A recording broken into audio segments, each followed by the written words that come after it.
dentro, en este caso, del campo laboral del sector educación, ¿verdad? Recordando de que mediante la Ley General de Educación, la Ley 28044, justamente se incorpora ya el trabajo del profesional de enfermería en las instituciones educativas, ¿sí? Entonces, eso permite que el personal amplíe su campo laboral, en este caso, obviamente, en instituciones educativas, ¿no? Recientemente se aprobó la ley que incluía al personal de enfermería, a los centros educativos, la ley número 27669, ¿no? Entonces, ahí como personal de salud tenemos una gran actividad en cuanto a la prevención de riesgos laborales se refiere, si tenemos en cuenta de que estamos hablando de la Ley de Seguridad y Salud en el Trabajo, ¿no? Cuando hablamos de seguridad y salud en el trabajo, estamos hablando de diferentes documentos normativos que han ido mejorando desde que se creó la ley allá por el año 2012 hasta el año vigente, que es el año 2025. Entonces, todo, todo este tiempo que ha pasado ha permitido justamente complementar algunas situaciones que de pronto en la ley, cuando se creó de manera inicial, de pronto tenía algunas cositas que eran necesarias, ¿no? Entonces, actualmente ya tenemos una ley un poquito más concreta, también un poquito que se ha incluido algunos aspectos que, como mencioné antes, no existía, ¿no? Entonces, cuando nosotros hablamos de instituciones educativas, nosotros como personal de salud también debemos de entender que en una institución educativa nuestro trabajo de manera general va a ser orientado en el mismo sentido que en el primer nivel de atención, ¿verdad? Entonces, en el primer nivel de atención, como ustedes conocen muy bien, realizamos actividades preventivo-promocional, toda vez de que buscamos prevenir el desarrollo de la enfermedad, en este caso en la población estudiantil, en la comunidad estudiantil, pero por otro lado también promover el autocuidado a la población, a la comunidad estudiantil como tal, ¿no? Y es en ese contexto en el que nosotros, como personal de salud, debemos de entender quiénes son los que conforman la comunidad estudiantil. Y la comunidad estudiantil lo van a conformar justamente los docentes, o sea, los que imparten eh, el conocimiento a los estudiantes, ¿verdad? Y también los estudiantes como tal, ¿ya? Los estudiantes que vigentemente están estudiando en una institución educativa y también los ex estudiantes, los que de pronto ya han terminado, ¿sí? Por otro lado, también lo conforman la comunidad estudiantil, los padres de familia, el personal administrativo, ¿ya? Y también de pronto algunas autoridades como miembros de la PAFA, etcétera, ¿sí? Entonces, eso es muy importante que nosotros lo tengamos presente toda vez de que nosotros vamos a trabajar en salud ocupacional dentro del colegio con todos estos miembros que van a conformar la comunidad educativa, ¿sí? Según lo que establece la Ley General de Educación. Por otro lado, mencionar también que la Ley 31317 es la ley que incorpora al personal de enfermería en la comunidad educativa, ¿no? Que ya mencioné quiénes son los que conforman. Entonces, ahí en la ley establece claramente en el artículo 52 quiénes son los que conforman esta comunidad educativa, ¿no? Que es lo que he señalado hace poco.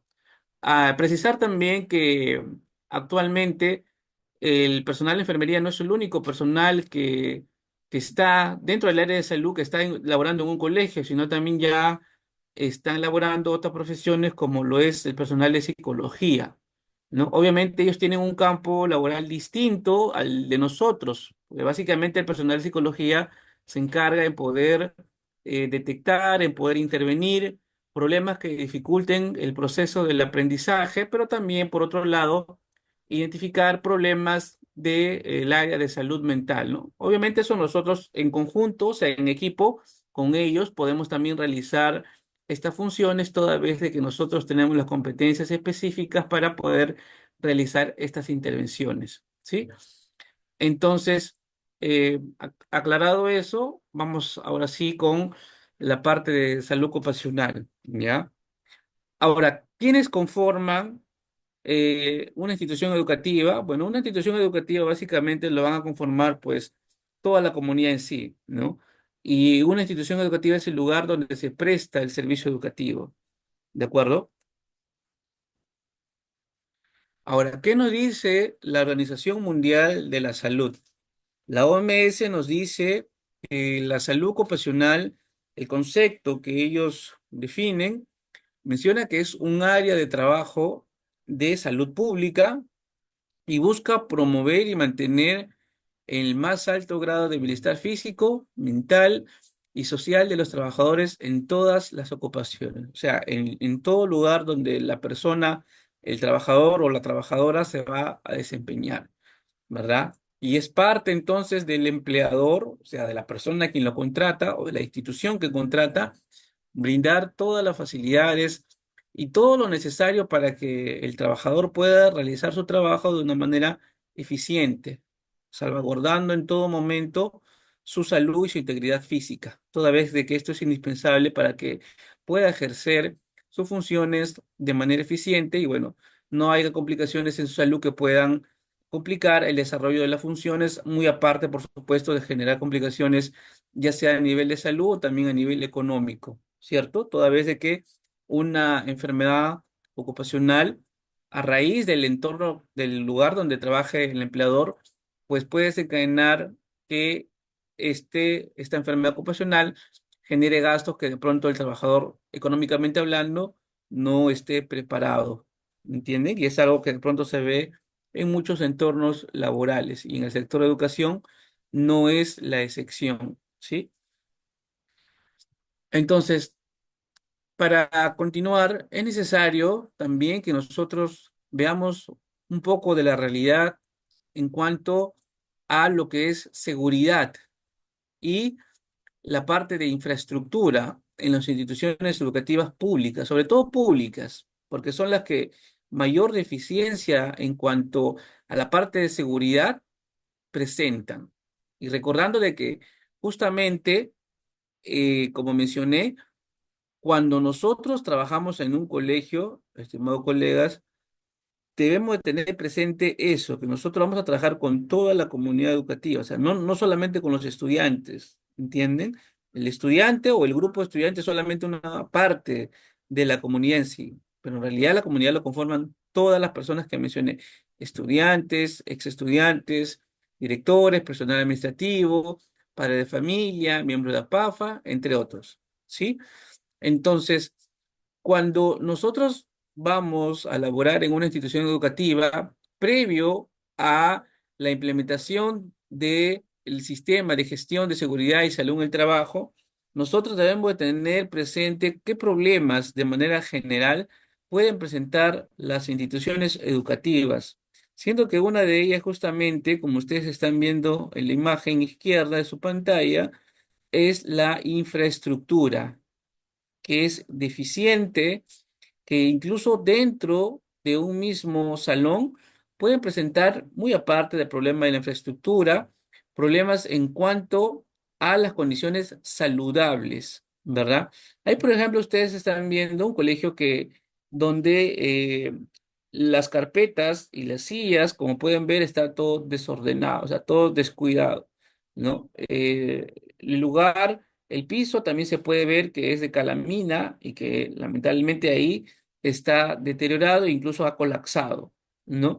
Entonces, en muchas de las escuelas a nivel nacional se encuentran así y con mucha mayor énfasis aquellas escuelas donde el Estado de pronto le es difícil poder tener presencia. O sea, me estoy refiriendo a comunidades nativas, a comunidades amazónicas, comunidades andinas. Incluso dentro de una misma ciudad podemos encontrar tranquilamente colegios o instituciones educativas que presentan estas características. Y ahí está justamente nuestro campo laboral, porque ese factor nosotros tenemos que identificarlo de manera temprana. ¿Por qué? Porque si el estudiante, el docente va a laborar en una clase en ese entorno, obviamente no hay las condiciones de infraestructura, uno, y no hay las condiciones de salubridad para que pueda haber un buen entorno en cuanto a la proporción de conocimientos que van a recibir los estudiantes de parte del docente, ¿verdad? Entonces, si estamos trabajando en una zona sísmica, eso sería de todas maneras una bomba de tiempo. Y si estamos laborando en una comunidad andina, donde sabemos que llueve muchísimo, hace torrencial, eso podría agravar la situación y deteriorar aún más de lo que de por sí ya está esa infraestructura. Y en la misma situación, los colegios de la selva. Muy aparte, por supuesto, de que va en contra de los derechos que tienen las personas, en este caso la comunidad educativa, para recibir un modelo, un servicio educativo de calidad, que ciertamente no se da en muchos de los colegios a nivel nacional. Otra de los problemas que presentan las instituciones educativas es justamente la calidad de los materiales que dentro de un aula se pueden encontrar. Por ejemplo, ahí están viendo ustedes las pizarras que se usaban anteriormente, ¿no? Hace ya poco más de 20 años. Y las carpetas que ustedes están viendo ahí, también, que de pronto algunos colegios se siguen usando, siendo que actualmente justamente el modelo de la calidad del servicio educativo debe de ir acorde a los estándares internacionales, entendiendo que justamente cada estudiante tiene una problemática distinta al otro para poder percibir el proceso de educación. Algunos pueden tener dificultades en el aprendizaje originados por una situación de salud, como por ejemplo anemia. Otros pueden tener dificultades en el proceso de aprendizaje a partir de problemas en salud mental, como por ejemplo depresión, ansiedad y otros. Y otras personas pueden tener también situaciones de que dificulten su aprendizaje justamente a partir del entorno en donde viven, porque de pronto crecen en un hogar violento, en un lugar donde no hay comunicación o simplemente en un lugar donde no está presente ni el padre ni la madre. Entonces, de todas maneras, las personas que tienen estas condiciones les va a dificultar mucho el proceso del aprendizaje, ¿verdad? Y eso va a desencadenar o va a repercutir aún más si el aula como tal no se genera el espacio necesario para que los docentes puedan trabajar de manera eficiente este tipo de casos. Entonces, actualmente muchos de los colegios, si no es por decir a nivel nacional o a nivel internacional, optan por otro tipo de infraestructura educativa. Por ejemplo, ahí en esa imagen derecha es un salón típico del año, tranquilamente del año 1900 o hasta el año 2000. Pero como dije, algunas instituciones, sobre todo en lugares alejados y de frontera, hasta hoy persisten. Entonces, cuando nosotros queremos, o mejor dicho, cuando el docente quiere brindar un servicio educativo, le va a ser muy complicado el poder acercar algún tipo de oferta educativa de calidad. ¿Por qué? Porque no va a tener las herramientas necesarias. Aparte, si el estudiante se va a sentar en estas sillas, la primero que ustedes tienen que ver ahí es que estas sillas no reúnen las condiciones ergonómicas, o sea, las condiciones en las cuales el estudiante pueda sentarse de una manera cómoda sin que esto en largos horarios pueda generar dolor o malestar o cualquier otra situación a nivel del sistema musculoesquelético que de pronto pueda interferir en el proceso del aprendizaje. Entonces es muy importante también identificar este tipo de situaciones que, como estoy dejando en claro, muy aparte de ser un problema de salud ocupacional, también repercute mucho en cuanto a el proceso del aprendizaje del estudiante, e independientemente del nivel educativo y de la edad en la cual se encuentren. ¿Ya? Otra de las cosas que tenemos que ver aquí dentro del colegio es que la infraestructura en muchos de los colegios está a punto de colapsar. Y es justamente ahí donde algunos estudiantes reciben el proceso de enseñanza, el servicio educativo como tal. Imagínense que un estudiante, un grupo de estudiantes de 25 a 30 estudiantes está recibiendo clases y que de pronto haya un movimiento telúrico, ¿no? Que origine un temblor y las paredes que como tal se caigan. Inclusive puede ser de segundo piso, tercer piso, etcétera. Definitivamente esto podría ocasionar la muerte de todas las personas que están dentro de esa institución. Entonces ahí tenemos otra actividad en cuanto a la identificación de estos problemas que de todas maneras van a desencadenar un desenlace fatal. Como parte de nuestras actividades en el área de salud ocupacional justamente es identificar de manera temprana estos riesgos, riesgos mismos que van a repercutir en la salud de la comunidad educativa. ¿Sí? ¿Qué más tenemos por acá? En muchos colegios, estimados colegas, otro de los problemas que vamos a encontrar justamente es en cuanto al déficit de los servicios sanitarios, ¿sí? Y ahí está involucrado ya la parte de salud ocupacional en cuanto a la salud de lo que se refiere. Entonces, recuerden ustedes de que si no está presente el servicio de agua potable, lo primero que va a desencadenar o el primer riesgo que vamos a encontrar justamente que se deriva a partir de esta condición es que la población, en este caso la comunidad estudiantil, el riesgo para que desarrollen enfermedades diarreicas o enfermedades a nivel de infección del tracto respiratorio, pues van a ser más comunes, ¿sí? Y esto que va a dificultar mucho en cuanto a la salud de la población, porque ese estudiante que se enferma de una diarrea o de una ira, lamentablemente va a tener que interrumpir su servicio educativo hasta que mejore su salud. Y a veces estos procesos pueden demorar 3 días, 4 días, semanas, incluso hasta más, dependiendo de la afectación que pueda tener la persona. Por ejemplo, puede tener fiebre tifoidea, ¿no? Y tranquilamente el paciente puede ausentarse hasta un mes de el servicio educativo. ¿Y qué es lo que va a originar en consecuencia? Que haya un alto riesgo de deserción escolar. Y uno de los motivos de la deserción escolar justamente es por temas de salud.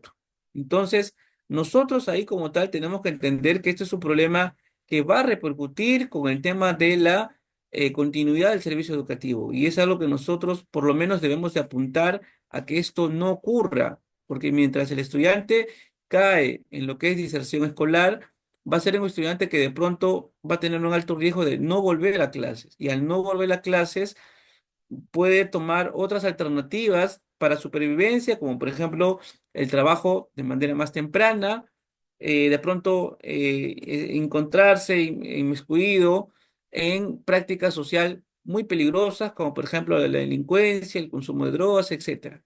Muy aparte, obviamente, de que también el hecho de que los adolescentes o las personas eh, que están dentro de un servicio educativo, pues en su entorno como tal pueden agregarse otro tipo de situaciones, ¿no? Entonces, como personal de salud debemos de priorizar, debemos de entender que una cosa puede llevar hacia otra. Entonces, nosotros como tal no queremos que el estudiante entre en diserción escolar, en este caso por términos de salud, ¿sí? Pero sepan ustedes también que la diserción escolar puede darse también por otros motivos, como por ejemplo el tema de la economía, también temas relacionados a problemas dentro del entorno familiar, como por ejemplo violencia, siendo una de ellas, y otros problemas de salud mental, ¿sí? Entonces ahí también, dicho sea de paso, nosotros trabajamos ese enfoque toda vez de que buscamos que el estudiante pueda reinsertarse a los servicios educativos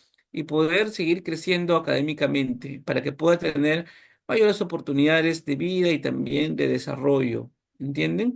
Entonces, ahí hemos visto ya muchos de los problemas que afrontan los colegios a nivel nacional. ¿Quiénes son los perjudicados? Todos los miembros de la comunidad estudiantil y sin excepción, ¿de acuerdo? Como personal de salud, nuestra labor va a influir bastante para minimizar de pronto los riesgos que puedan desarrollarse a partir de este o de estos entornos en el cual el estudiante se va a desenvolver, ¿sí? nosotros podemos realizar diferentes actividades. Por ejemplo, podemos realizar el tema de gestión del traslado del paciente herido. De hecho, es algo que lo tenemos que tratar sí o sí, de manera obligatoria, considerando que el Perú es un país que se ubica en una zona altamente sísmica. Cualquier rato puede haber terremoto, temblor. Entonces, si yo como personal de salud no he preparado a mi comunidad educativa respecto al traslado y al soporte inicial de los pacientes en donde hay un compromiso vital, definitivamente esto va a repercutir mucho en cuanto a la salud, en este caso de una persona afectada, ¿no?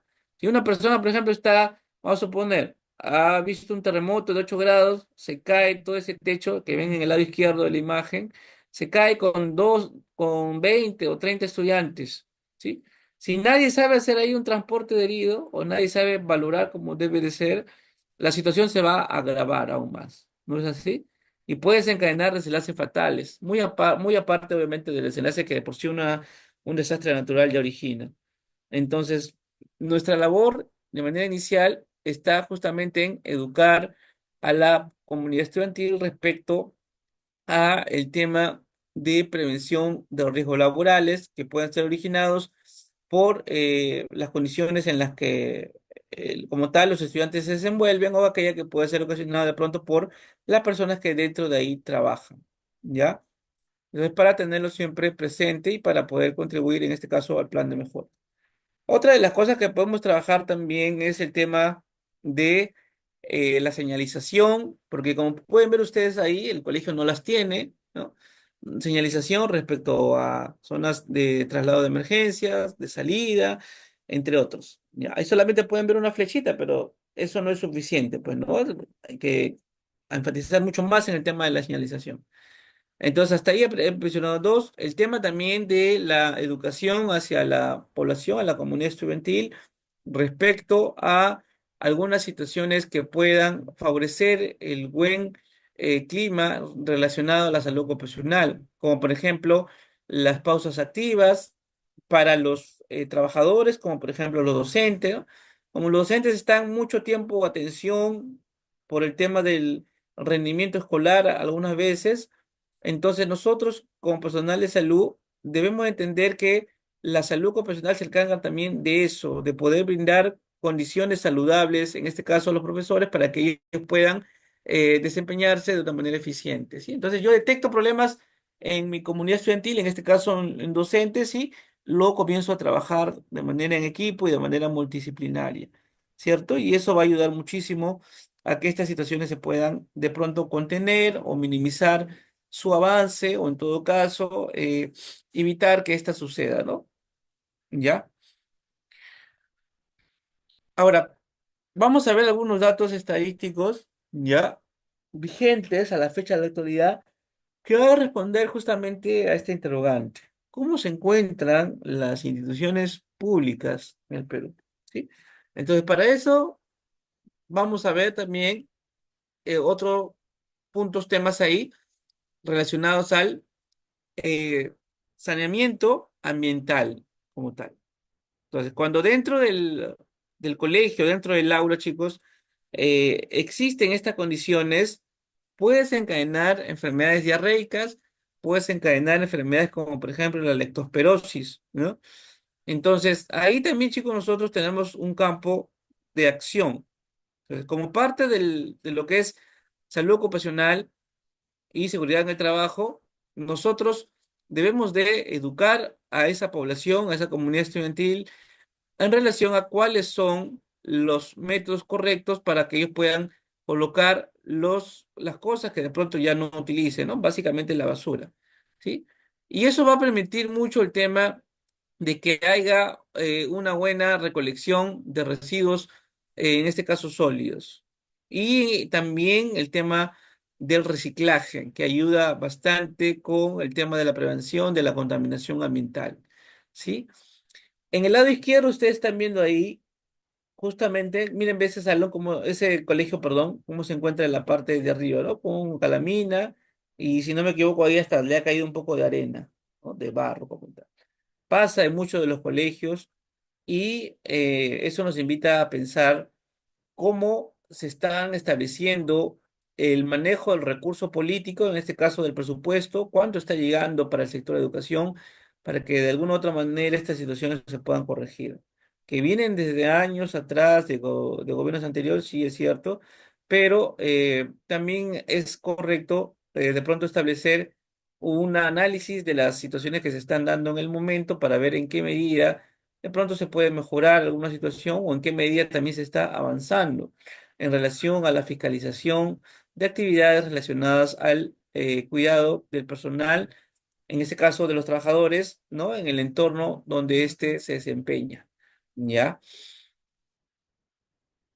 Entonces, el diario Gestión, chicos, nos dice en la fecha de publicación, que esto fue en el año 25 de agosto del año 2025, Diario Gestión dice, alerta en colegios, el 58% de instituciones en Lima necesitan mejoras viales para accidentes, para evitar accidentes, ¿no?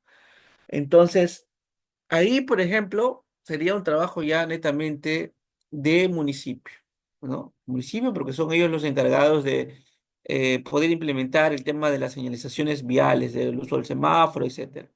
Pero sabemos que en muchas ciudades, lamentablemente, eso no es posible, ¿no? Entonces, nosotros, ¿qué haremos? No es que me voy a quedar de manos cruzadas tampoco, no que de pronto puedo realizar de pronto gestiones con otras autoridades municipales que estén colindando o que estén cerca de la zona donde ustedes están, para que de alguna u otra manera también pueda ayudarlos. ¿Sí? ¿Ya? Entonces, este estudio se da según el estudio de Turing Automobile Club, dice que registran faltas y desgaste de señalización, líneas de cruce peatonal poco visibles, señalización deteriorada de velocidad y zonas escolares, entre otros. Infobae, por otro lado, nos dice que más de 200 alumnos del colegio de Piura estudian en condiciones precarias y sin servicio. ¿Qué colegios son los que se refiere el presente publicación? Nada más que el colegio 13.665, ¿no? En donde este colegio se ubica en el asentamiento humano Los Libertadores, en el distrito de Castilla, provincia de Piura, región Piura. ¿Cuál es la particularidad que tiene este colegio? Que tiene paredes y techos edificados con triplay y calamina, como ustedes están pudiendo ver en la imagen, ¿no? Entonces, en condiciones de friaje, chicos, eso puede originar problemas a nivel respiratorios en la comunidad estudiantil, ¿no? Los estudiantes como tal.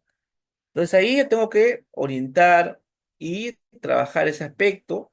Pronto, si mi salón de pronto quizás no tiene sus lunas o algo que pueda contener el tema del friaje, entonces yo como personal quizás pueda generar o de pronto poder conseguir el apoyo de otras autoridades que tengan vínculo o que de buena fe deseen apoyar, ¿no? ¿Por qué? Porque si estamos, por ejemplo, en un ambiente de frío, las personas pueden llegar a sufrir de situaciones de salud, sobre todo a nivel respiratorio.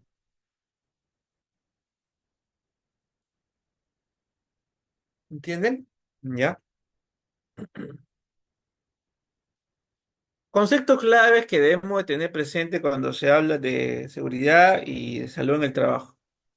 Uno de ellos es accidente. Entonces, ¿cuándo se va a considerar o qué entendemos o qué se entiende por accidente de trabajo?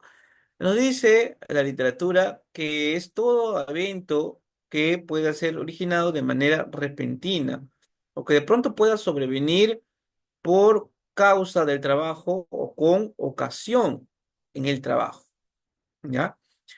Una lesión orgánica también, una lesión orgánica puede desencadenar un accidente en el trabajo, ¿sí? Una perturbación funcional, o sea, en el estado mental de la persona, y una invalidez o la muerte ya en el peor de las situaciones de casos. ¿Sí? ¿Qué más? También existen otros conceptos definitivos relacionados con, a ver, a ver si está, ¿no? Relacionados con el tipo de accidente de trabajo. Entonces, dentro de lo que es tipo de accidente de trabajo, estimados colegas, lo podemos clasificar de tres grandes grupos, como leve, como algo incapacitante, también como algo mortal. ¿sí? Entonces, cuando se dice que un accidente de trabajo es leve, cuando es un suceso cuya lesión, resultado de esa evaluación médica, que genera en el accidentado, o sea, en la víctima, un desgaste breve, ¿ya? Con retorno máximo al día siguiente de sus actividades. O sea, es algo pasajero nada más. Por ejemplo, una caída simple, ¿no?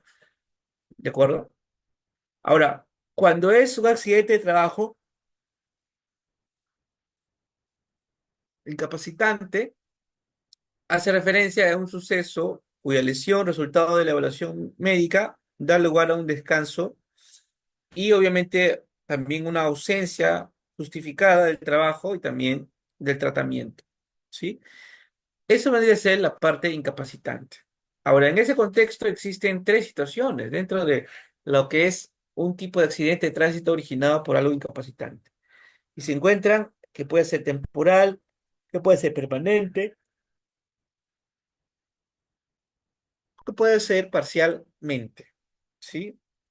Entonces ahí podemos mencionar diferentes tipos de casos, ¿no? Por ejemplo, un temporal, un accidente temporal puede ser, por ejemplo, una caída simple, ¿no? Algo temporal, algo que es de manera espontánea. Parcial permanente es algo que de pronto esté por unos cuantos días, afectando la salud del paciente, ¿sí? Por lo general puede ser también en una zona determinada del cuerpo, pero que no genera de alguna u otra manera problemas en cuanto a la respuesta de mejoría por parte del trabajador, ¿ya? Y también tenemos el tipo de accidente que puede ser permanente, o sea, algo que va a durar por mucho tiempo en cuanto a la salud de los y de las trabajadoras, ¿ya? Y luego está el tipo de accidente que puede ser mortal, o sea, algo que lamentablemente ya no tiene solución, como por ejemplo una muerte repentina dentro del entorno donde los profesionales van a laborar, ¿no? O también puede ser ocasionado por plana docente, ¿no? Recuerden de que los docentes también tienen esa particularidad de que pueden sufrir accidentes en su entorno laboral como tal, muy aparte de los riesgos de seguridad, en este caso en la infraestructura o en el espacio público en el cual se encuentran, ¿sí? Cuando hablamos de causa de accidentes, tenemos que ver, pues pueden ser por falta de control, por causas básicas y por causas inmediatas, ¿sí? ¿Dónde o qué tipo de situaciones pueden ser falta de control? Por ejemplo, cuando hay fallas, cuando hay ausencias, cuando hay debilidades de parte de la conducción del empleador, o sea, del dueño de la empresa, o servicios de fiscalización en las medicinas, ¿sí? Entonces, eso puede ser un desencadenante para que exista un riesgo en el entorno laboral, ¿sí? Luego están las causas básicas. Dentro de ellas se encuentran los factores personales, también factores de trabajo, ¿ya? En factores personales referidos a limitaciones en experiencias, fobias y tensiones presentes en el trabajador, ¿sí? Entonces, si yo dentro de mi colegio tengo a un docente que de pronto le gusta, perdón, le es difícil sociabilizar o adentrarse con alguno de los miembros que conforman el centro de salud, de pronto eso podría perjudicar las buenas relaciones que deben de haber entre compañeros, ¿no? Cierta vez que la persona a la cual se le está haciendo esta particularidad puede reaccionar de una manera negativa. Entonces, hay que tener bastante cuidado en cómo se llega a la persona, ¿sí? Luego se encuentran los factores de trabajo, ¿de acuerdo? Acá vamos a ver que están referidos al trabajo, o sea, el lugar, el entorno, cuáles son las condiciones, ¿sí? Medio de trabajo, organización, métodos, ritmos, turno de trabajo, maquinarias, equipos, materiales, dispositivos de seguridad, sistema de mantenimiento, ambiente de procedimientos, etcétera, ¿sí? Todas esas actividades se hacen dentro de lo que es factores de trabajo, que pueden desencadenar, en este caso, un accidente laboral. Luego, como otro tipo de causa de accidente, se encuentran las causas inmediatas, o sea, como su nombre lo indica, ¿no? Algo que puede originar una afectación en la integridad física o muscular en la persona. En ese contexto se encuentran la condición subestándar y el acto subestándar como tal, ¿ya? Entonces, ¿qué es una condición subestándar? Viene a ser aquella condición en el entorno de trabajo que puede causar un accidente, perdón, ¿sí? Entonces, si yo voy, por ejemplo, solo a un colegio X y a trabajar, por supuesto, ¿no? Y el empleador a mí, o sea, el dueño del colegio, o por lo menos el encargado del colegio, de la institución educativa, eh, no o bien no lo tiene el implemento de seguridad en un trabajo, o de pronto no lo ha implementado, ya sea por desconocimiento o por de pronto falta de personal que esté comprometido con esa área, ¿no? Entonces son dos cositas que hay que verlo en esos dos sentidos para poder tratar de entender el comportamiento, en este caso, de la población. Y por otro lado tenemos el acto subestándar, ¿ya? Entonces, un acto, a diferencia de una condición subestándar, viene a ser aquella práctica correcta, ¿verdad? Ejecutada por el propio trabajador. Entonces, mientras que en caso de condición subestándar, más bien las condiciones son proporcionadas por el trabajador, el empleador, perdón, en el acto subestándar sucede todo lo contrario, porque el paciente como tal puede desarrollar una situación de salud en función a lo que está laborando actualmente, ¿sí? Ya, entonces, eso ahí para precisar. Entonces, de nuevo, causas indirectas existen dos. Una que es la condición subestándar, que ya mencioné, que está relacionado esencialmente con el entorno en donde el trabajador o la trabajadora se desenvuelve. Y por otro lado está el acto subestándar, ¿ya? En donde hay una práctica incorrecta, ¿no es cierto? Relacionado a el trabajador. Entonces, de pronto yo, no sé, encuentro en el trabajo un objeto de llama, por así decirlo, ¿no? Como ejemplo.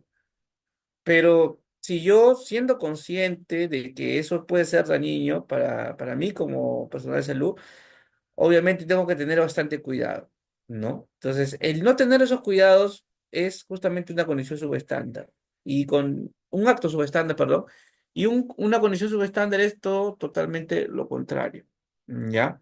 Muy importante poder identificar estos dos términos de manera breve, concisa, para que lo puedan interiorizar y no tanto memorar, porque si no, memorizan un día, pero al otro día ya se les olvida, entonces no es la idea, ¿no? Sino más bien la idea es que ustedes puedan eh, poder culminar de manera satisfactoria, en este caso, sus jornadas laborales de los trabajadores, ¿ya? Entonces vamos a ver acá un ejemplo para que de pronto ustedes ahí nos apoyen relacionándolo con su participación, ¿ya? Por acá. Entonces ahí, por ejemplo, ustedes qué ven ahí, condición subestándar o acto subestándar. No sé si alguien puede abrir su micrófono, participar, por favor.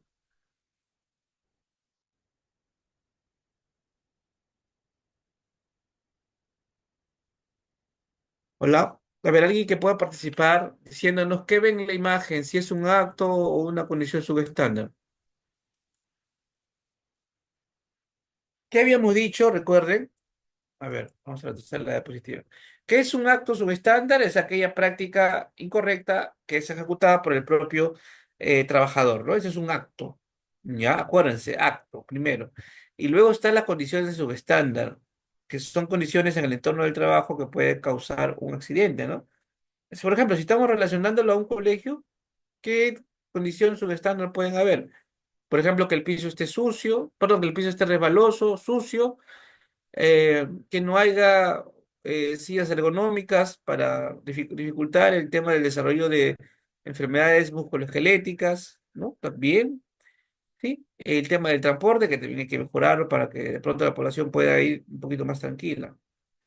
¿Ya? Entonces, ¿entienden? ¿Ven ahí la diferencia? Mientras que en una condición está relacionada con el tema de las intervenciones que hay dentro de una vivienda, en caso de actos subestándar, no es la condición que por lo menos a mí se me ha planteado, sino que aparece de la nada.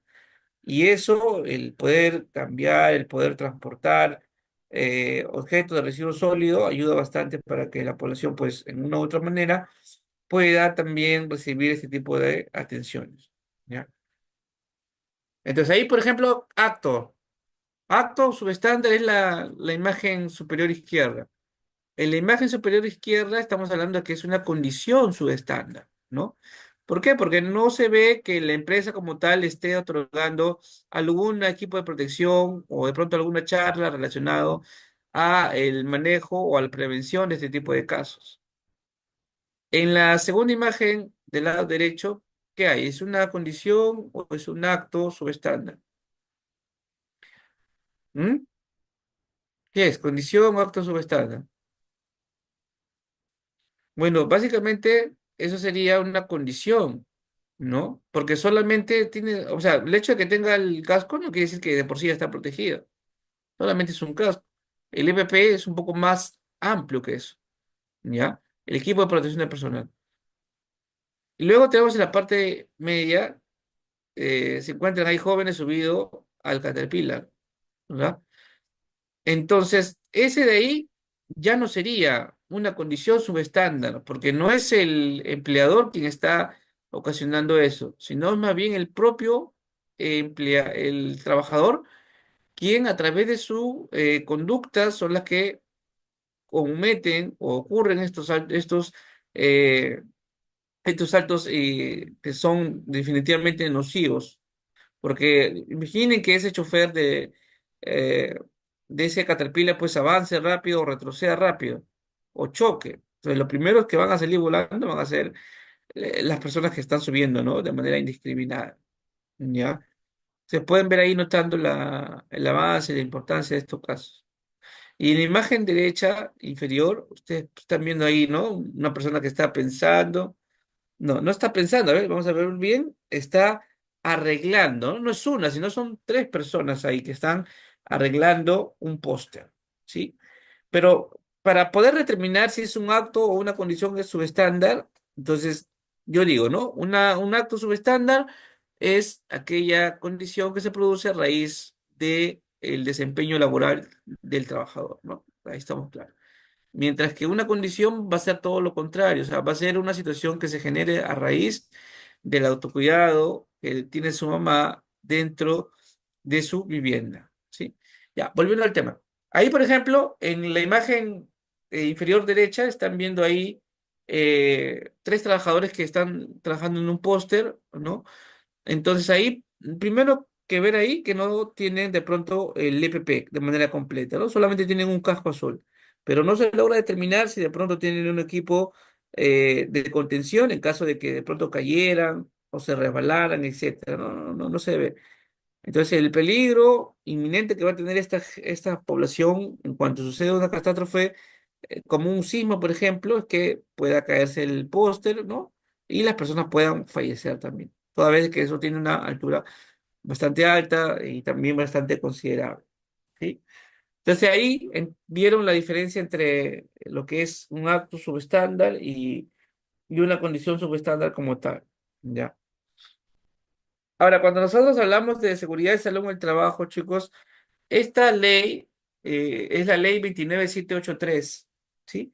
Es la ley de seguridad y salud en el trabajo. Y es la que nosotros trabajamos en cuanto estemos en el área de salud y seguridad ocupacional, ¿sí? ¿Qué nos dice la ley de seguridad y salud en el trabajo? En la parte de principios nos dice que su esencia principal justamente es el prevenir enfermedades en la población, ¿sí? Mediante justamente el centro de trabajo, el lugar donde se desempeña la persona, generar condiciones que protejan la vida, la salud y el bienestar, en este caso de los trabajadores. ¿Ya? Entonces, ese es uno de los principios esenciales que tiene la ley 29783, que el empleador debe garantizar condiciones saludables que protejan el bienestar de cada uno de los trabajadores. Otro de los principios es la responsabilidad. Entonces, todo trabajador va a asumir implicaciones económicas, legales, de cualquier tipo de situación como consecuencia de un accidente o también de una enfermedad ocupacional, ¿ya? Ese es una de los principios que tiene la ley. Entonces, si yo estoy trabajando en una empresa X y por A o B, no sé, me quedo sin alguna parte del cuerpo, entonces la empresa como tal tiene que poder encargarse de realizar el procedimiento para subsidio por esa, ¿no? Por el tema de que de pronto el trabajador ya no puede laborar en donde antes lo hacía porque de pronto ha perdido, no sé, alguna parte del cuerpo, ¿no? Manos, pies, etcétera. Y es ahí donde entra a tallar la ley, ¿no? Porque la ley es clara, dice de que existen implicancias, ya sea económicos, legales, a raíz de un accidente o una enfermedad que el trabajador pueda padecer en el pleno ejercicio de sus funciones en el lugar donde se encuentren laborando, ¿ya? Luego está el otro principio que es de cooperación. Y acá en este principio se señala claramente que el Estado peruano, los empleadores, o sea, los que contratan al trabajador y sus organizaciones garantizan, dice, una permanente colaboración y coordinación en materia de seguridad y salud en el trabajo. Exacto. ¿Por qué? Porque ya veremos en adelante de que para salud ocupacional se arman un comité de seguridad y salud en el trabajo, ¿no? Entonces son personas que definitivamente están preparadas para poder, desde un punto de vista administrativo, gestionar los riesgos presentes en el entorno donde uno labora, ¿ya? Y ahí en paralelo a ello estamos haciendo lo que es salud pública también y epidemiología, ¿no? O sea, indirectamente, queramos o no, lo estamos haciendo.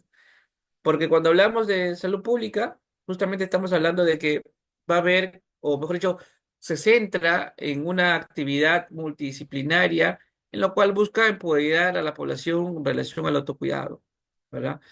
Entonces sí, por ahí tiene muchísimo que ver. Luego está el principio de información y la capacitación, ¿ya? Aquí nos menciona que las organizaciones sindicales y los trabajadores reciben de parte del empleador, o sea, de la persona que los contrata, una oportuna, adecuada información y capacitación, perdón, preventiva, ¿no? ¿En qué consiste la capacitación preventiva? Bueno, consiste justamente en poder, desde un punto de vista administrativo, identificar factores de riesgos en el entorno donde, en este caso, la persona se desempeña académicamente hablando o profesionalmente hablando, ¿no? Ya sea, por ejemplo, en zonas de riesgo, como zonas mineras, o en alguna otra zona en donde el trabajo, el entorno como tal sea de alto riesgo. El otro principio que es de gestión integral, ¿ya? Cuando ustedes escuchan hablar esa palabra integral, está haciendo referencia a que como tal las personas o el grupo de personas deben de recibir una atención multidisciplinaria. Pues solamente así podemos decir que estamos dando una atención integral. ¿En qué consiste una atención integral? Que va a venir personal, ¿no es cierto?, de recursos humanos para poder justamente capacitar referente a temas de salud y de seguridad en el trabajo y de esa manera poder empoderar a toda la comunidad trabajadora. ¿Ya? El principio de atención integral de salud nos dice acá, los trabajadores que sufran algún accidente de trabajo o enfermedad ocupacional tienen derecho a las prestaciones de salud, ¿no? Ahí está en teoría que sí tiene derecho de salud. Ahora, eh, ¿qué pasa cuando los trabajadores sufren algún accidente de trabajo o enfermedad ocupacional? Bueno, se debe notificar, por supuesto, de manera temprana para que se puedan realizar las investigaciones y se pueda determinar si la causa fue originada por el trabajador o la trabajadora del establecimiento o también de pronto que se pueda realizar mediante situaciones en el cual generen, en este caso, eh, problemas de salud en cuanto al el sistema musculogenético de la población. En este caso, comunidad estudiantil. ¿Ya? Principio de la consulta y la participación. En este principio encontramos que es el Estado que promueve mecanismos de consulta y participación de las organizaciones de empleadores y trabajadores. ¿sí? Entonces ahí para tenerlo presente, que se debe de dialogar con todo el equipo en sí para buscar de pronto alternativas de mejora en bien del centro de salud donde uno realiza sus pasantías. Y que además contribuye, por supuesto, con los indicadores que el centro de salud como tal a la fecha tiene. ¿Ya? ¿Qué más tenemos aquí? Principio de la primacía de la realidad. Básicamente este principio se basa de que se deben de establecer buena comunicación para poder llegar justamente de pronto a algunos acuerdos que como equipo quizás se haga complicado manejarlo, ¿no? Pero eso no quiere decir de que no se deba trabajar, porque sí se debe trabajarlo, solamente que se debe gestionar un poco mejor de pronto las emociones que una persona pueda tener, ¿ya? Otro de los principios que guía justamente este accionar es el principio de protección, ¿sí? En el principio de protección nos dice la legislación que los trabajadores o las trabajadoras tienen derecho a que el Estado y los empleadores aseguren condiciones de trabajo dignas que le garanticen un estado de vida saludable, mente, mental y socialmente en forma continua. Y ahí menciona dos condiciones para que puedan proponer. Siendo una de ellas, por ejemplo, que el trabajo se desarrolle en un ambiente seguro y saludable. Y eso es una buena propuesta, ¿no?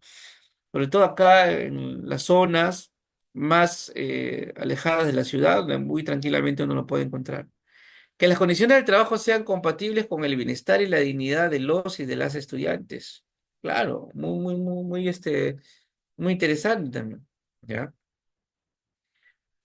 Cuando hablamos de salud ocupacional, tenemos que hablar de la parte del sistema de gestión de seguridad y salud en el trabajo. ¿Sí? Entonces, acá mencionar que existen medidas de prevención y protección de sistemas de gestión de seguridad y salud en el trabajo. Así tenemos, por ejemplo, que para eliminar riesgos presentes en el área de trabajo, una de las actividades esenciales que hay que hacer es eliminar del ambiente laboral los peligros y los riesgos que estos pueden desencadenar en la población. Eso de manera muy preliminar y muy importante. ¿Qué más? Se encuentra el tratamiento, control o aislamiento de los peligros y riesgos adoptando medidas técnicas o administrativas. También es correcto. Minimizar peligros y riesgos adoptando el sistema de trabajo, perdón, sistema de trabajo seguro que incluyan disposiciones administrativas de control, ¿no? Esa sería la parte, el tercer punto en cuanto a la eliminación de problemas de riesgos, ¿no? Minimizar peligros y riesgos, ¿ya? Como cuarto, se encuentran programar la sustitución progresiva en lo más pronto posible, ¿sí? Está también como último caso, facilitar equipo de protección y personal adecuados para poder intervenir en problemas relacionados a lo que es salud pública, ¿sí? Entonces, la pirámide para la prevención de gestión de riesgos de seguridad en el trabajo consta de cinco partes. A la cabeza que está eliminación de los peligros y riesgos. Dos, tratamiento. Tres, minimizar peligros y riesgos. Cuatro, programar situación progresiva y en la brevedad posible. Y por último se encuentra facilitar equipo de protección al personal adecuado, ¿no? Que es algo que está faltando también en muchos de los lugares de trabajo. ¿Sí? Incluso algunos lugares de trabajo no solamente no brindan su herramienta de trabajo, sino que además los obligan a costear a los trabajadores, ¿no? Y eso perjudica seriamente su economía.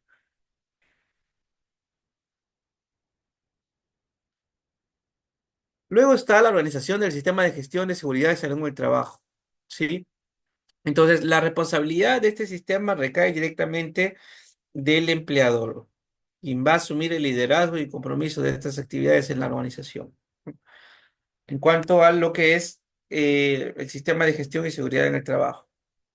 Los comités de seguridad y salud en el trabajo, del sistema de gestión de la seguridad en el trabajo, nos dice que aquellos trabajadores con 20 o más trabajadores a cargo constituyen un comité de seguridad y salud en el trabajo, ¿ya?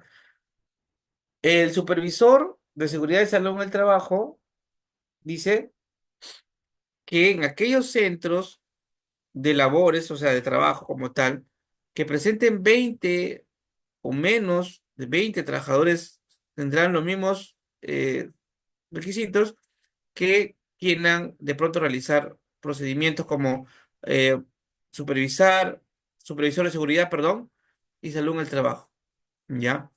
Entonces, para que quede claro, en aquellos empleadores, en aquellas entidades donde tengan más de 20 trabajadores, es muy importante que puedan recibir el tema de las visitas. Bueno, si es que de pronto tienen ahí algún diagnóstico, ya sea de salud mental o de otro tipo de índole, ¿no es cierto? Que puede interferir en cuanto a el cumplimiento del armado del Comité de Seguridad Salud en el Trabajo, ¿ya? Pero la ley es clara, dice que aquellos empleadores, aquellas instituciones con 20 o más trabajadores, constituyen un Comité de Seguridad y Salud en el Trabajo. Y por el otro extremo tenemos que aquellas entidades, aquellos empleadores que tengan 20 eh, trabajadores, o menos de 20 trabajadores, perdón, realizarán el armado del supervisor de seguridad y salud en el trabajo, ¿no? O sea, algo totalmente un poquito diferente. ¿Cómo van a ser las elecciones de representantes y de los supervisores? ¿De acuerdo?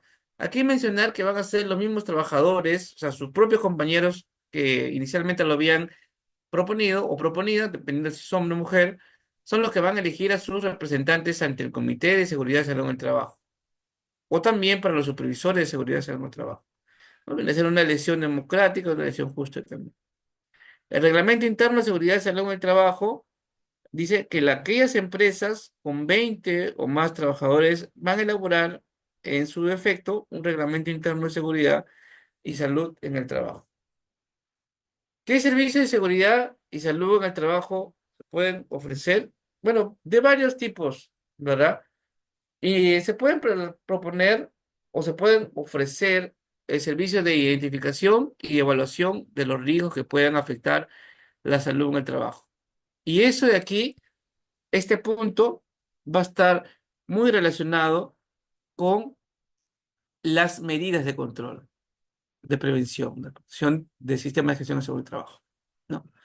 Lo primero que nos dice que cuando se encuentran riesgos que perjudiquen al entorno laboral, lo primero que hay que hacer es eliminarlo. Porque si no lo eliminamos, puede generar complicaciones en la salud, en la integridad de las personas que laboran en la institución educativa. ¿Quiénes laboran en una institución educativa? Profesor, alumnos, personal administrativo, etcétera, ¿no?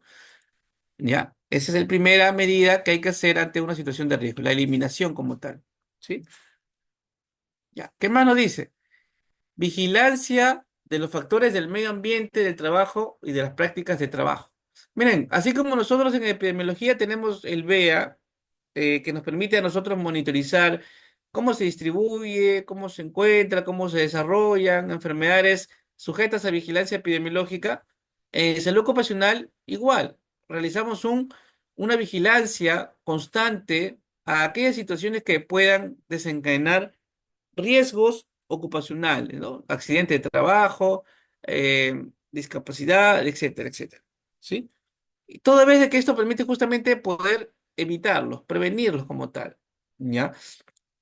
A ninguna empresa, sea pública o privada, le va a convenir que sus trabajadores como tal a cada rato estén sufriendo de accidentes o que a cada rato se estén enfermando. ¿Por qué? Porque eso va a dificultar la productividad de la institución, al margen de que sea público o privada. Entonces, toda institución requiere sí o sí a personas que estén cumpliendo su trabajo en el puesto que han firmado el contrato, ¿ya? Para cumplir los objetivos, metas, etcétera. Pero si no están ahí, no van a hacerlo. Y la que van a salir perjudicados va a ser la empresa. Si estoy hablando de una empresa privada, la empresa privada pues va a verse dificultado en cuanto a la presión económica, porque vamos a suponer, una empresa que tenga 10 20 trabajadores, que se le enfermen 5 o 10, Imagínense, ¿no? La productividad va a bajar bastante. Pero si ese empleador reconoce de que todos sus trabajadores como tal requieren de una vigilancia estricta de salud ocupacional, pues la efectividad y la eficiencia va a salir a rebote. Igual en el colegio. Si yo en mi colegio, por ejemplo, primeramente, en el colegio, ¿qué es lo que se brinda? Servicio educativo, ¿sí o no? Enseñanza, ¿me entienden?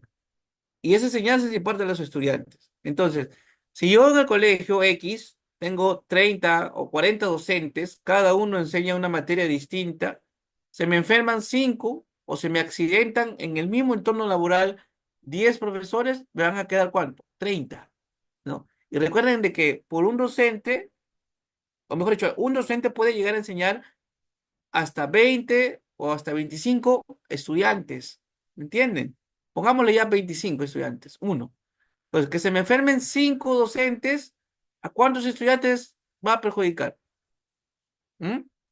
A 125 estudiantes, o sea, prácticamente 5 aulas. Y eso es un indicador negativo, se va a volver un indicador negativo para el colegio como institución, porque de pronto esos estudiantes no va a haber quién les enseñe, pues, ¿no? Y al no haber quién les enseñe, ¿qué se hace? Hay dos panoramas ahí. El estudiante que venga de un hogar que tenga buenos recursos económicos, probablemente el familiar o los familiares, pues lo pongan en un colegio particular para que no pierda el año escolar. Pero lamentablemente en muchos de los colegios públicos no es ese el panorama que suele pasar.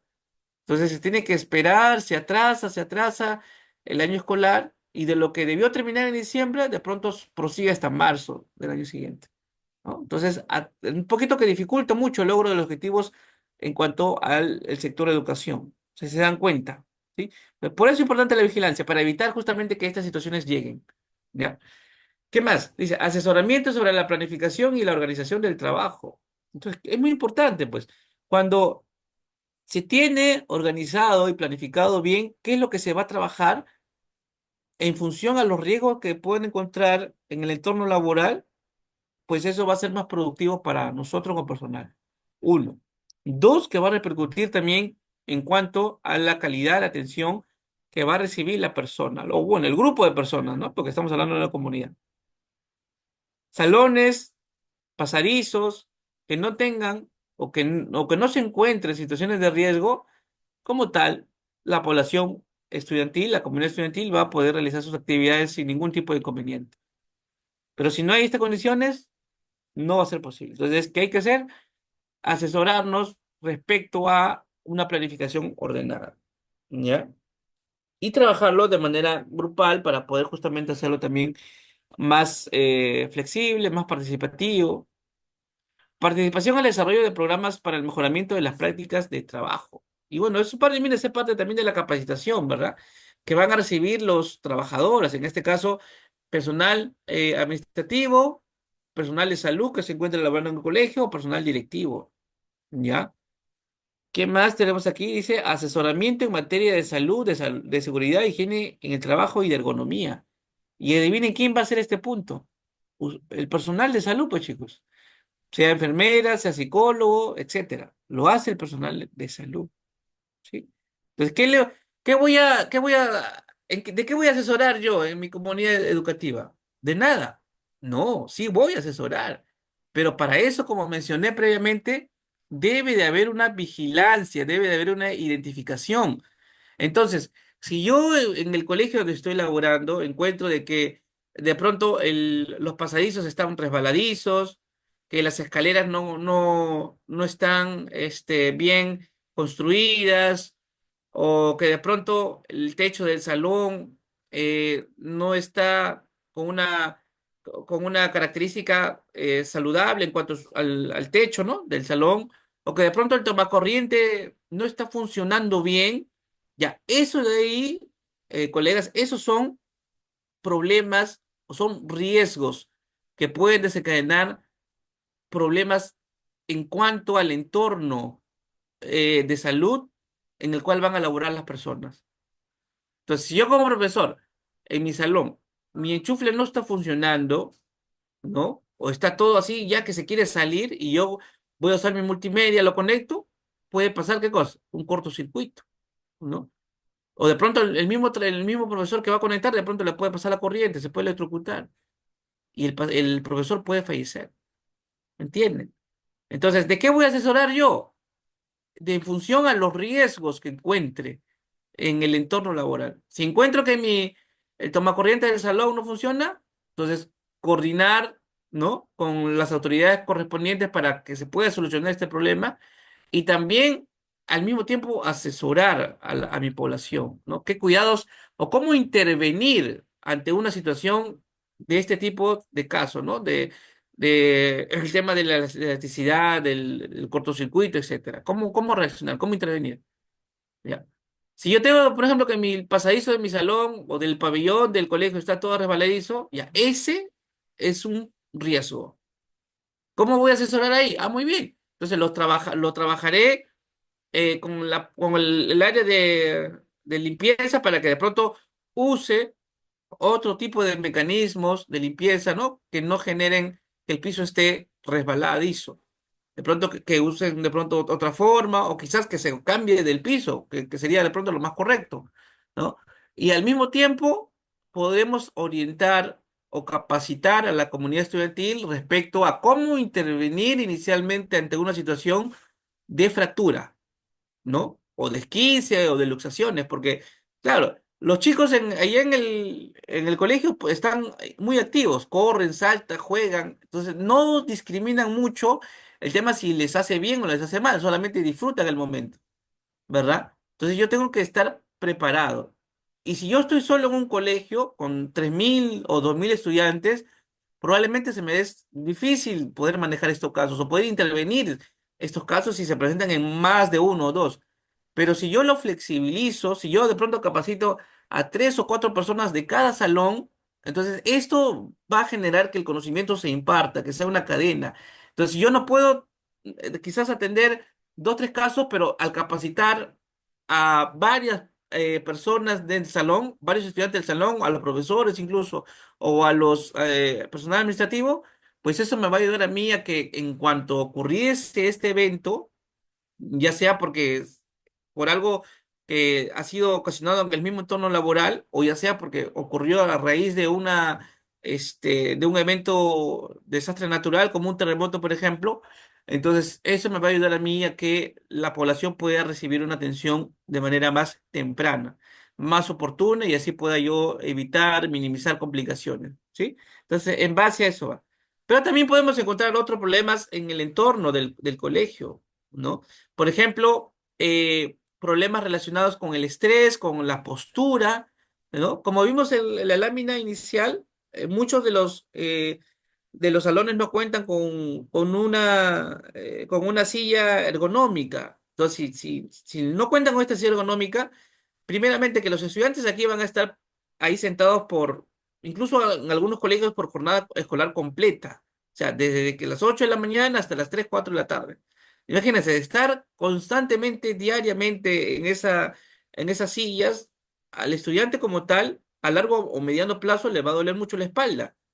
Y al doler la espalda, va a interferir en cuanto a la continuidad del servicio educativo. ¿Se dan cuenta? ¿Qué hay que hacer? Educar de pronto relacionado a el tema de cuidados de higiene postural, muy aparte, por supuesto, de coordinar con las autoridades administrativas para que se le pueda rotar de sillas ergonómicas al colegio, a la institución, ¿no? Y también contra los profesores, porque recuerden que los profesores son los que van a estar ahí con el grupo de estudiantes, entonces a los docentes también, pues. ¿Para qué? Para que el docente sea finalmente que durante el desarrollo de la clase pueda implementar estas actividades en beneficio de quién? De la comunidad estudiantil, ¿no? En este caso, de los estudiantes como tal. ¿Ya? Luego está la vigilancia de salud, ¿ya? Vigilancia de salud de los trabajadores en relación con el trabajo. Muy bien. Y eso lo hacemos justamente dentro del tópico, ¿no es cierto? De enfermería, ¿sí? Así como nosotros atendemos el tópico situaciones de urgencia, etcétera, el tópico en un colegio sirve mucho para poder vigilar la salud de los trabajadores, recordando, como dije al inicio, Y no se olviden que en el colegio nosotros trabajamos con la comunidad, o sea, estudiantes, ex estudiantes, docentes, personal administrativo. No solamente trabajamos con el estudiante, ¿ya? Interioricen eso. Entonces, dentro de mi tópico, muy aparte de las intervenciones que yo voy a hacer de atenciones en salud, al mismo tiempo yo voy a tener que de pronto tener historias clínicas de todos los trabajadores que ahí van a acudir a realizarse una atención. Y es en esa historia clínica de donde yo voy a justamente vigilar, ¿no es cierto?, cómo es que esa persona está evolucionando a raíz de una situación de salud que pueda tener. ¿Entienden? Y si es del estudiante, con mucha mayor razón todavía, ¿ya? Acuérdense que una historia clínica viene a ser un documento legal. Y aparte que en ese documento nosotros evidenciamos nuestro trabajo, o sea, nuestro producto, qué es lo que hacemos. Sí, muy aparte, por supuesto, de otros instrumentos de gestión también que puedan realizarse en el marco de salud ocupacional, ¿ya? Fomento de la adaptación del trabajo a los trabajadores. Pues, esto es algo que básicamente que se le da a toda persona cuando recién ingresa a laborar a una institución, ¿no? La llamada inducción. O sea, ¿con qué finalidad hago yo una inducción a un personal nuevo? Con la finalidad de que el trabajador se familiarice con su nuevo entorno laboral, ¿verdad? Porque de pronto puede tener, no sé, 20, 30, 40 años de experiencia trabajando en su área, ¿no? En su carrera. Ya, muy bien. Pero de pronto puede que se le presente la oportunidad de que haya una convocatoria distinta al campo laboral que haya ejercido todo ese tiempo. Entonces, yo como empleador, o sea, como persona que está contratando a ese trabajador, tengo que entender eso. ¿Ya? Y en base a esto es lo que yo le voy a dar justamente esa inducción para que esa persona que está viniendo a trabajar a mi institución, pues se familiarice, para que pueda ver todos los beneficios que hay, en qué se trabaja, ¿no? Cómo se trabaja, cómo se articula, o sea, todo.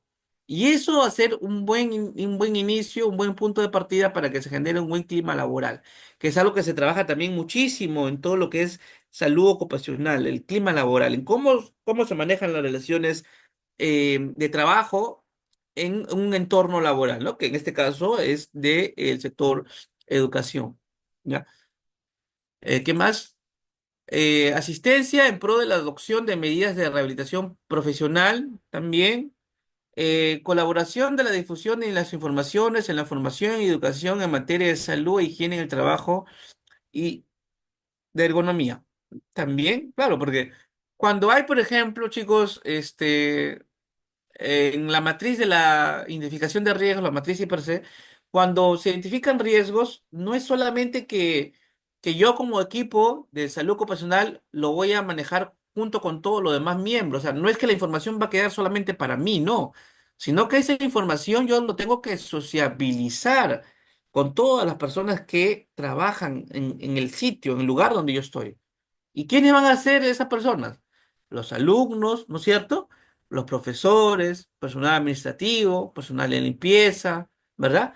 Todos ellos. Entonces, yo encuentro un problema de riesgo en la comunidad estudiantil, tengo que sociabilizarlos con todos.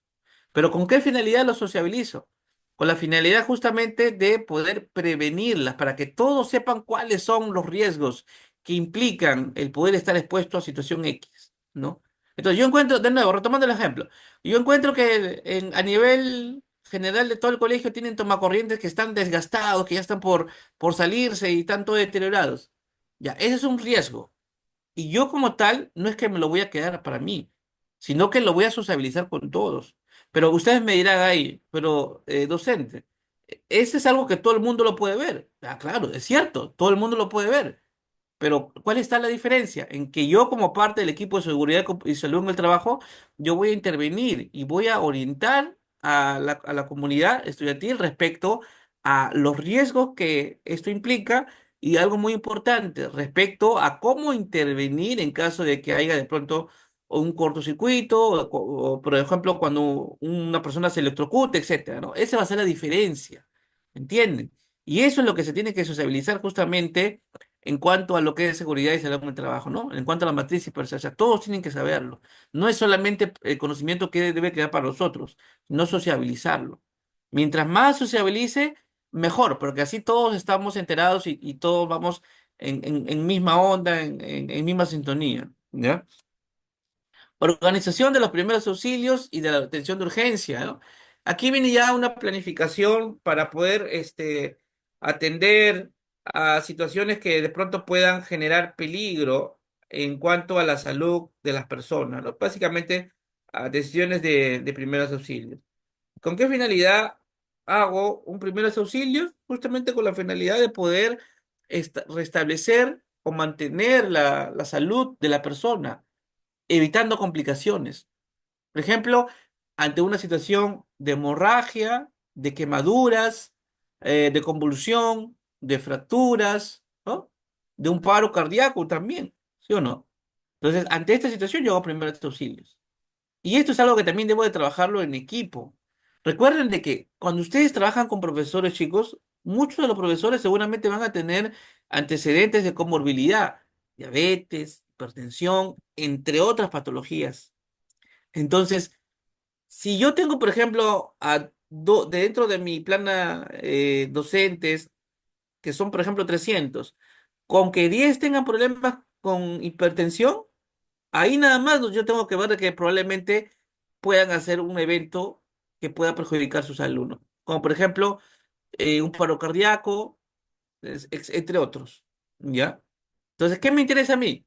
Que mi población sepa cómo hacer un RCP, que mi población sepa cómo intervenir ante un caso de quemaduras, que la población, en este caso, bueno, de nuevo, ¿no? La comunidad estudiantil sepa intervenir cuándo y cómo actuar ante un caso de fracturas, ¿ya? Cómo vendar, cómo trasladar a un paciente en caso de que se haya accidentado, ¿sí? Todo eso es muy importante. Y así evitamos complicaciones en la salud de las personas. Y podemos establecer incluso hasta un fluxograma, ¿no? A nivel del centro educativo, poniendo incluso también ahí teléfonos que son de emergencia para el caso de traslados a otros centros especializados, ya sea del primer nivel o segundo nivel de atención, ¿sí? Luego está, dice, la participación en el análisis de los accidentes de trabajo y de las enfermedades ocupacionales. Claro, cuando hay una enfermedad ocupacional o accidentes laborales, estos se deben de registrar justamente para llevar un conteo de cuánto es la ocurrencia que ha visto en el lugar de trabajo. Y esto va a servir para poder justamente a posterior corregir estos problemas que de pronto han pasado, pero también por sobre todo identificar qué situaciones llevaron a que ocurra este determinado accidente o esta determinada enfermedad ocupacional, ¿no? Va a ser muy importante para determinar eso. Y eso solamente lo vamos a hablar con el registro. Y muy aparte, evidentemente, de que eso ayuda mucho a que esté debidamente reglamentado por normativa, ¿ya? Ya, ¿qué más nos dice? La evaluación del sistema de gestión de seguridad en el trabajo es muy importante, esto de aquí, ¿de acuerdo? Porque comprende procedimientos internos y externos también, bueno, de la empresa o de la institución, que permite evaluar con regularidad los resultados en materia de seguridad y salud en el trabajo, ¿no? Básicamente lo que comentaba hace poco, ¿ya? Entonces, hasta ahí hemos terminado el tema de salud ocupacional. Como pueden ver, es mucha teoría, pero es necesario que nosotros, como personal de salud, lo podamos entender para poder implementarlo en el marco de las atenciones que nosotros realizamos dentro del centro educativo, ¿ya? Entonces, ahí, por ejemplo, quien va a liderar eh, el sistema de seguridad y gestión en el trabajo, primeramente se debe tener presente lo que dice la norma, que dice expresamente, los empleadores con 20 o más trabajadores a su cargo son los que van a constituir el Comité de Seguridad y Salud en el Trabajo. Entonces, un colegio claramente tiene más de 20 trabajadores, o sea, tranquilamente pueden implementar el sistema de gestión de salud en el trabajo, ¿no? Y bueno, la elección va a ser ya de manera democrática, o sea, mediante los votos de cada uno de sus trabajadores, ¿sí?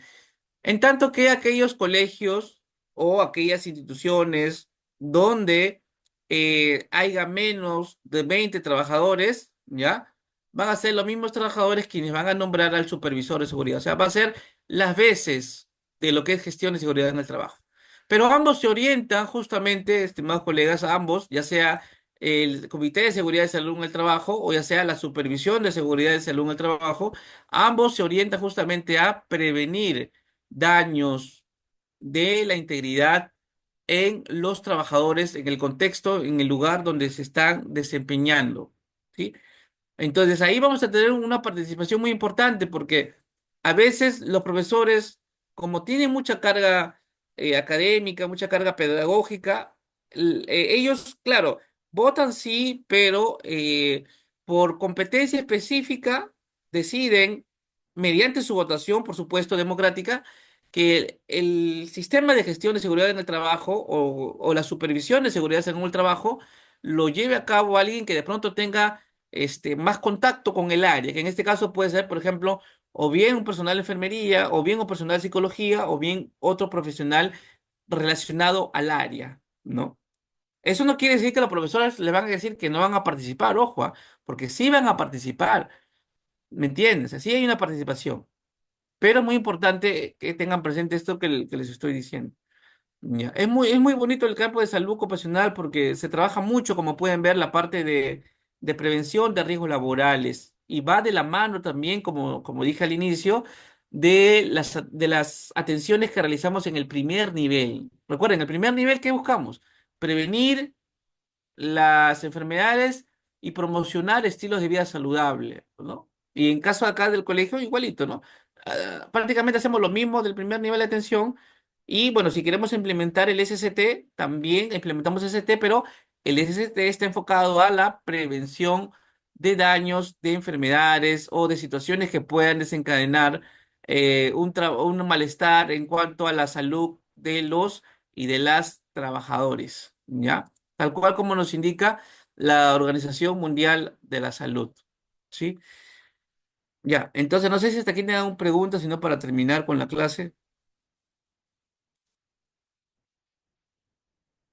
¿No tienen preguntas? Ya, bueno, entonces hemos terminado. Le agradezco la atención a todos. Gracias.